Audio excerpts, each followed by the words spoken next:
up, you guys? It's your boy, the Kryptonian Saiyajin, or Saiyan. And I'm here to bring you a review for One Piece Chapter 191. And gotta start off with an apology to Usopp, man. Looks like I doubted Usopp Sensei a little too early, man. I was like, oh man, he's trolling Nami, man. He's got Nami, like, it makes sense. That's in character for Usopp.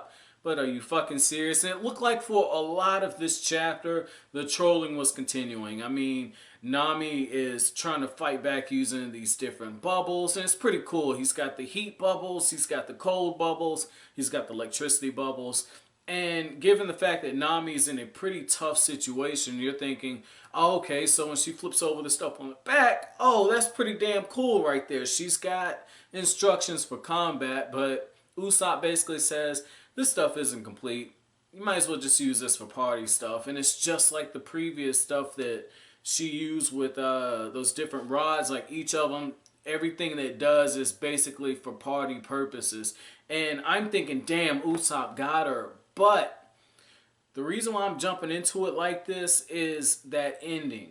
Because Usopp, like I said, I owe him an apology because apparently Nami's able to create a low pressure air barrier, which is pretty damn cool. And I like the fact that he's got the hot and cold air in there together, and she has potential to have a potentially hacks attack. Now granted, he did say that it only works on people who are human, so a devil fruit user like Miss Doublefinger probably not going to be the best weapon to use. However, timing is everything, so there's potential for Nami to actually win this fight. And I like the fact that once again, like just when you start to count Usopp out and you're falling into what's happening, he just pulls the rug out from underneath you. He is a classic troll. This is good. This is why I enjoy reading when it comes to his character. Even though he's not directly in this chapter, his presence is still being felt, and it's just an entertaining read. I get the same feeling when I read Luffy's fights. Like a lot of times I go, Luffy, what the fuck are you doing? And then he does something, and then when you think about it, you say, that shit makes sense. So I can live with this. This was pretty good. This was good. Once again, it keeps the unpredictable nature of this fight very, very there, because Nami spends a lot of this chapter basically running away. And I like how Nami did stand up and said, all my life I've been a thief, and she's trying to stand up for herself. So that was cool. You continue to see the character progression with Nami. This was a chapter more so based on character progression and not so much on plot. The plot really didn't move forward. This is basically Nami and by extension Usopp getting character development. So this was good in that aspect. But what I do want to talk about, character development aside, what I want to talk about is Miss Doublefinger. So those spikes, that's got to be some painful shit, because it looks like those spikes are coming out of everywhere in her body.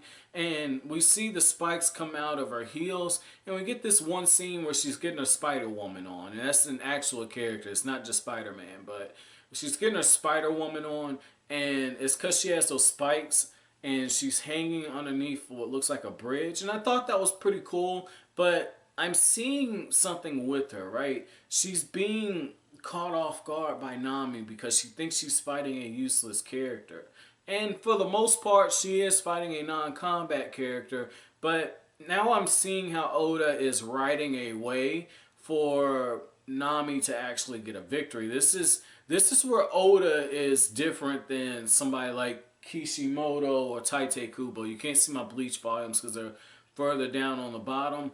But he's not allowing himself to get to the point where the characters are, in Madara's case, where they're too strong to actually be defeated, or in Yu Habak or Yowatch's case, where as the time of this recording, he is on the path to becoming unstoppable. Like I'm pretty sure later on there's going to be some kind of bullshit power-up, and just looking at that and then looking how Oda has this, he's writing a way into this for Nami to win and for you as a reader to not feel cheated. So this is very, very much appreciated. But overall, this was a very simple chapter. Very simple, man.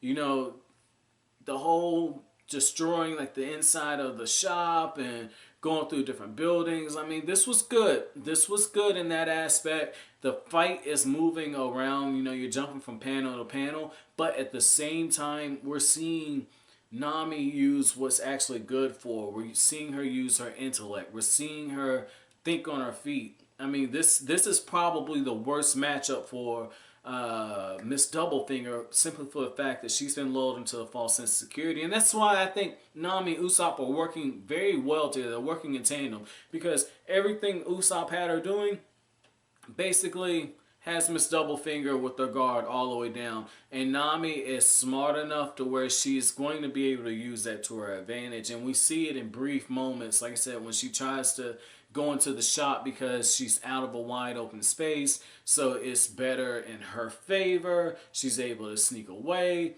She's able to kind of think on her feet. This was good. I don't like the fact that she's basically reading this weapon in the middle of a fight. Like the little booklet Usopp has, you're supposed to be familiar before you go into. So that's the one thing I would say I call bullshit on. But overall, oh man, yo, I just forgot to add this in here too. I was looking at my whiteboard and I saw I left out the whole thing with the mirages. Very clever, Oda. Very, very clever. I like that. That was a nice little plot twist at the end where Miss Doublefinger, she thinks that she's penetrating Nami, and it actually turns out it's a mirage, and it's because of the whole weather element. That's what I mean. Like, she has potential to have a very hacks weapon. Like, and because she is so smart, that's going to be something that she's going to be able to use later on down the line. So this is good, guys. This is really good. But once again, thanks for watching. Have an awesome day.